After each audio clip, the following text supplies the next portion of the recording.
میرے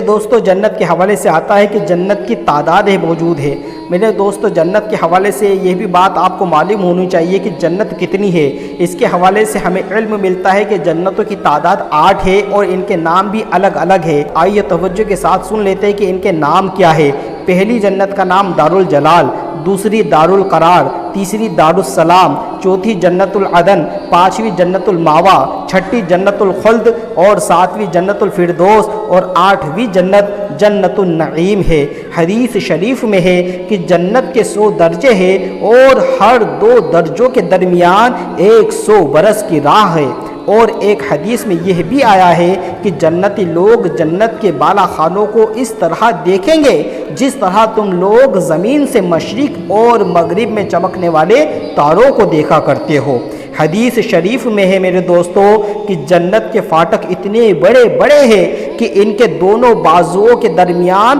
40 برس کا راستہ ہے، مگر قربان جائیے اللہ پاک کی رحمت پر کہ ان دروازوں سے جب جنتی جنت میں داخل ہونے لگیں گے تو ان فاٹکوں پر ہجوم کی کثرت کی وجہ سے تنگی محسوس ہونے لگے گی، یعنی اس قدر بہترین انداز میں کثیر تعداد میں جنتی جنت میں داخل ہوں گے اللہ پاک کے حکم سے۔ اللہ پاک ہمیں بھی جنت میں جانا نصیب فرمائے۔ میرے دوستو جنت کے باغوں کے بارے میں حضور اکرم صلی اللہ علیہ وسلم کا ارشاد ہے کہ مومن جب جنت میں داخل ہوگا تو وہ 70,000 ایسے باغات دیکھے گا کہ ہر باغ میں 70,000 درخت موجود ہوں گے اور ہر درخت پر 70,000 پتے ہوں گے اور ہر پتے پر یہ لکھا ہوگا لا الہ الا اللہ محمد رسول اللہ امت مذنبۃ ورب غفور، اور ہر پتے کی چوڑائی مشرق سے مغرب تک کے برابر ہوگی۔ ایک اور روایت میں دوستو یہ بھی آتا ہے کہ جنت کے تمام درختوں کے تنے سونے کے ہیں۔ میرے دوستو جنت کی عمارتوں میں ایک اینٹ سونے کی، ایک اینٹ چاندی کی اور اس کا گارا یعنی اس کی مٹی نہایت ہی خوشبودار مشک کی ہے اور اس کی کنکریاں موتی اور یاقوت ہے اور اس کی دھول زعفران کی ہے۔ اور یہ بھی مروی ہے کہ بعض عمارتیں نور کی اور بعض یاقوت و سرخ کی اور بعض زمرد کی ہے۔ میرے دوستو جنت میں شیریں پانی، شہد، دودھ اور شراب کی نہریں بہتی ہے۔ جب جنتی پانی کی نہر میں سے پئیں گے تو انہیں ایسی حیات ملے گی کہ پھر انہیں موت نہ آئے گی، اور جب جنتی دودھ کی نہر میں سے پئیں گے تو ان کے بدن میں ایسی فربہی پیدا ہوگی کہ پھر کبھی لاغر یعنی کمزور نہ ہوں گے، اور جب شہد کی نہر میں سے جنتی پی لیں گے تو انہیں ایسی صحت اور تندرستی مل جائے گی کہ پھر کبھی وہ بیمار نہ ہوں گے، اور جب جنتی شراب کی نہر میں سے پلائے جائیں گے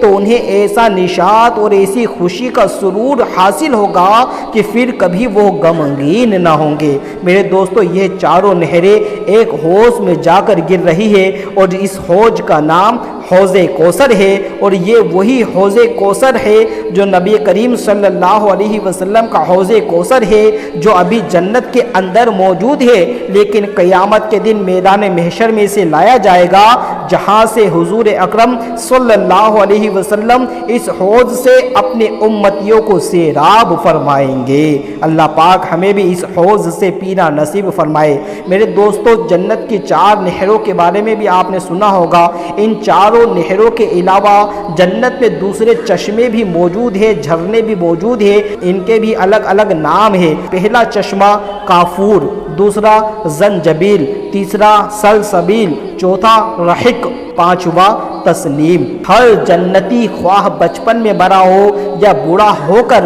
وفات پائی ہو، ہمیشہ جنت میں اس کی عمر 30 ہی برس کی رہے گی، اس سے زیادہ کبھی بھی اس کی عمر نہیں بڑھے گی، اور وہ ہمیشہ ہمیشہ اسی طرح جوان رہتے ہوئے آرام و راحت کی زندگی بسر کرتا رہے گا۔ میرے دوستو ادنا درجے کے جنتی کو اللہ تبارک و تعالی 80,000 خادم اور 72 بیویاں عطا فرمائے گا، اور اس کے لیے موتی اور زبرجد و یاقوت کا اتنا لمبا چوڑا خیمہ گاڑا جائے گا جتنا کہ جابیہ اور صنعا یہ دو شہروں کے نام ہیں، ان دونوں شہروں کے درمیان میں جتنا فاصلہ ہوتا ہے اتنا لمبا چوڑا خیمہ اس ادنا جنتی کے لیے اللہ تعالیٰ کے حکم سے گاڑا جائے گا۔ میرے دوستو، جنت میں حوروں کا جلسہ ہوگا جس میں حوریں اس مضمون کا گانا سنائیں گی کہ ہم ہمیشہ رہنے والیاں ہیں تو ہم کبھی فنا نہ ہوگی، ہم چین میں رہنے والیاں ہیں تو ہم کبھی غمگین نہ ہوگی،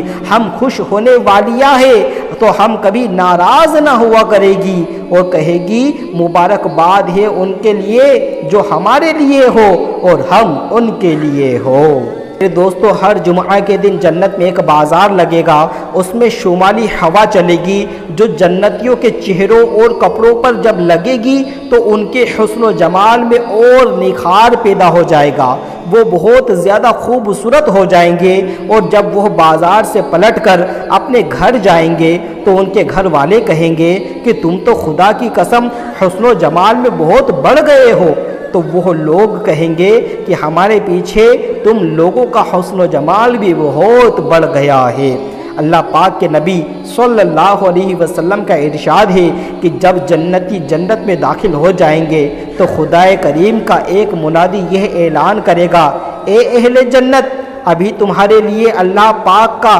ایک اور وعدہ بھی باقی ہے۔ تو اہل جنت کہیں گے، پوچھیں گے، کیا اللہ تعالیٰ نے ہمارے چہروں کو روشن نہیں کر دیا ہے؟ کیا اللہ تعالیٰ نے ہم کو جہنم سے نجات دے کر جنت میں نہیں داخل کر دیا ہے؟ تو منادی جواب دے گا، کیوں نہیں؟ پھر ایک دم اللہ پاک اپنے حجاب اقدس کو دور فرما دے گا اور جنتی لوگ خدا کریم کا دیدار کر لیں گے۔ تو جنتیوں کو اس سے زیادہ جنت کی کوئی نعمت پیاری نہ ہوگی۔ اسی طرح بخاری اور مسلم شریف کی حدیث میں ہے کہ حضرت جریر بن عبداللہ رضی اللہ تعالیٰ عنہ کہتے ہیں کہ ہم لوگ رسول اللہ صلی اللہ علیہ وسلم کی خدمت میں بیٹھے ہوئے تھے تو حضور اکرم صلی اللہ علیہ وسلم نے ہوئی رات کو چاند کی طرف دیکھ کر ارشاد فرمایا کہ تم لوگ ان قریب قیامت کے دن اپنے رب کریم کو دیکھو گے جس طرح تم لوگ چاند کو دیکھ رہے ہو، یعنی جس طرح چاند کو دیکھنے میں کوئی کسی کے لیے حجاب اور آڑ نہیں بنتا،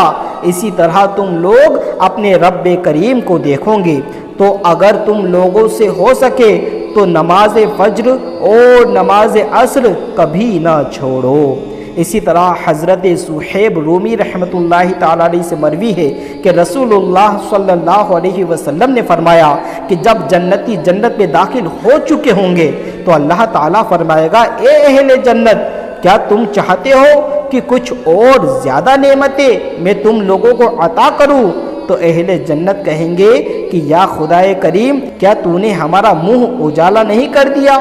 کیا تو نے ہمیں جنت میں داخل نہیں کر دیا اور جہنم سے نجات دے دی؟ میں حجاب اٹھ جائے گا اور لوگ دیدار الہی عز و جل کر لیں گے، تو اس سے زیادہ بڑھ کر انہیں جنت کی کوئی نعمت محبوب نہ ہوگی۔ اللہ پاک ہمیں بھی جنت میں جا کر اس کا دیدار کرنے کی توفیق عطا فرمائے۔